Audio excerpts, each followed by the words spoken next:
The city of Ouroboros did not exist on any map, but everyone found it eventually when their own time began to fray at the edges.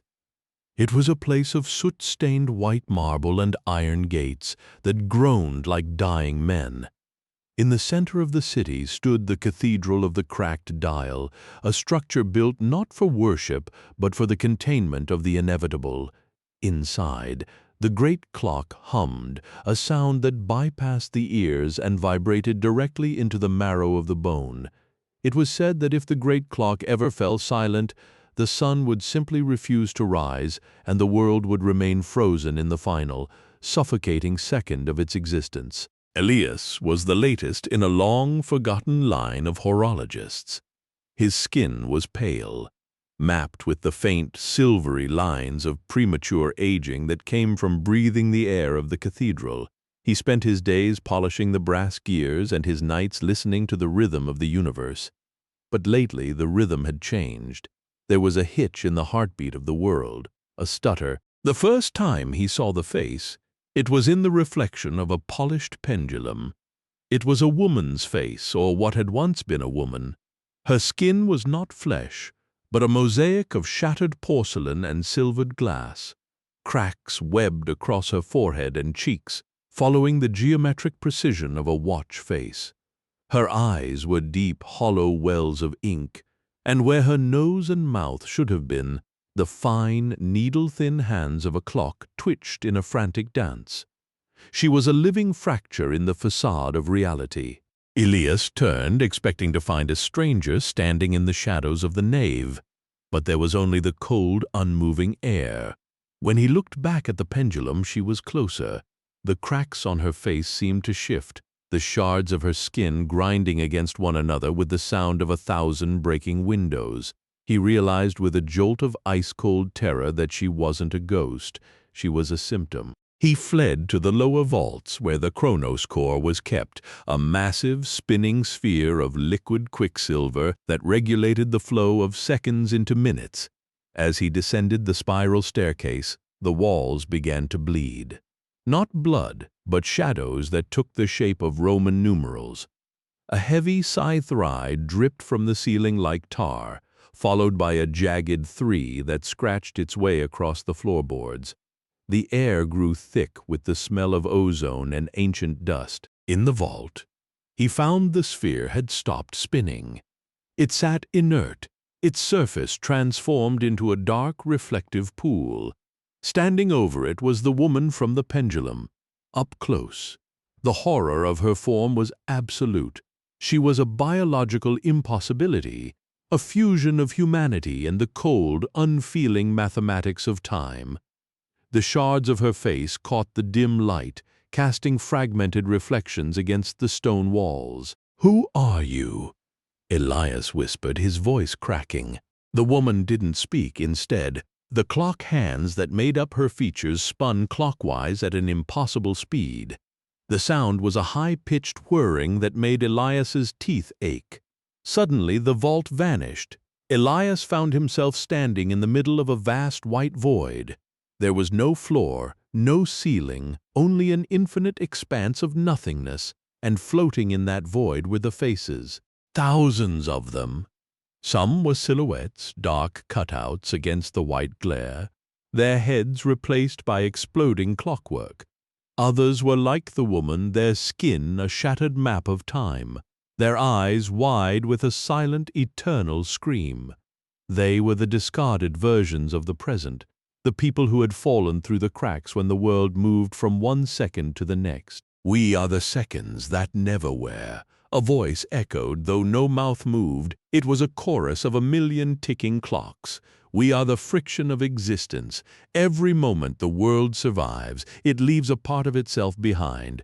We are the waste, and we are full." The woman stepped toward Elias. As she moved, the cracks on her face began to spread to his own. He felt a sharp, stinging pain on his cheek, followed by the sensation of his skin hardening into cold ceramic. He reached up and felt a jagged line opening from his temple to his jaw.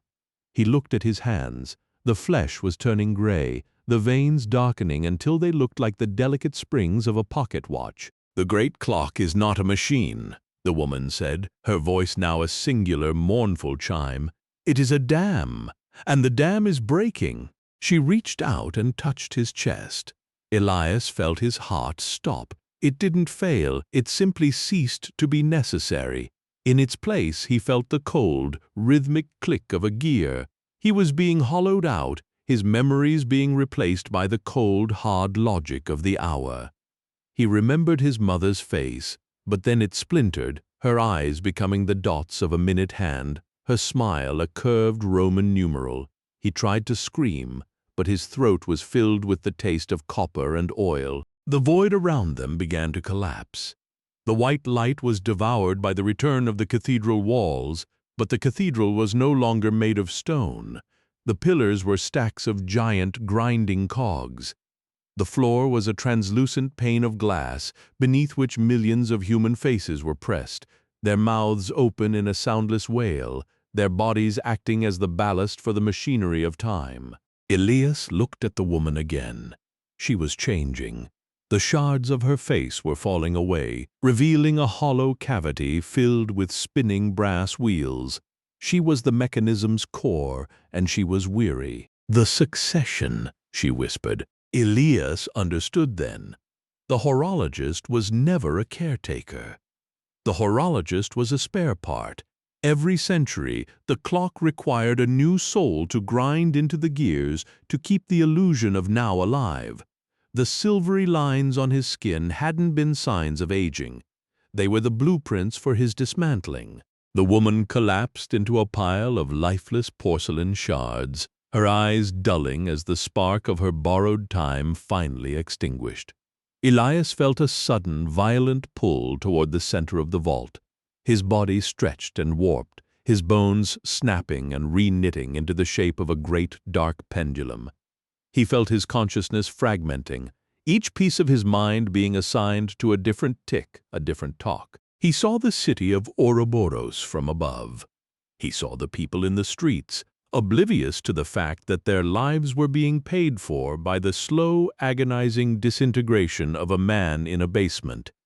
He saw a young apprentice standing at the iron gates of the city, looking up at the cathedral with wonder and ambition. Elias tried to shout a warning, to tell the boy to run, to stay in the world of messy, fleeting moments and never seek the permanence of the hour. But the transformation was complete. His jaw was locked into a permanent, frozen grimace. His eyes were fixed on the infinite rotation of the sphere. The great clock began to hum again. The hitch in the heartbeat of the world vanished. The stutter was gone. Time smoothed out, flowing like oil over the jagged edges of reality. In the cathedral, a new horologist would soon arrive to find the brass polished and the gears humming. They would find the old horologist gone, perhaps assuming he had simply retired or passed away in the night. They wouldn't notice the new face etched into the decorative molding of the great archway, a face of shattered porcelain, with eyes that seemed to track the movement of the sun, and a mouth that was forever silenced by the weight of 1,000 years. And beneath the city, in the dark places where the discarded seconds gather, the woman waited. Not the one who had just crumbled, but the shadow of her, joining the legion of others. They sat in the silence between the ticks, watching the great clock with patient, hollow eyes. They knew that no matter how many souls were fed into the machine, the cracks would always return. Glass breaks, metal fatigues, and eventually, even time runs out of time. Elias, or the thing that had been Elias, felt the first swing of his new existence. Tick. He remembered the smell of rain. Talk. The memory was shredded and fed into the furnace of the present. Tick. He remembered the color of the sky. Talk. It was bleached into a functional white. He was the clock now. He was the guardian of the barrier between the living and the eternal waste. And as he swung back and forth, a prisoner of the rhythm he had once loved, he felt a new crack beginning to form right in the center of his forehead. It was a small fracture, barely visible, but it was there.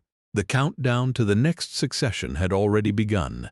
The city of Ouroboros continued to turn, a beautiful marble cage trapped in a loop of its own making, while inside the cathedral the new god of the hour wept tears of oil and waited for the next person to find their way to the gates. The sun rose, the sun set, and the gears turned, grinding the dreams of men into the dust of minutes, ensuring that the world stayed exactly as it was, broken, beautiful, and perfectly on time.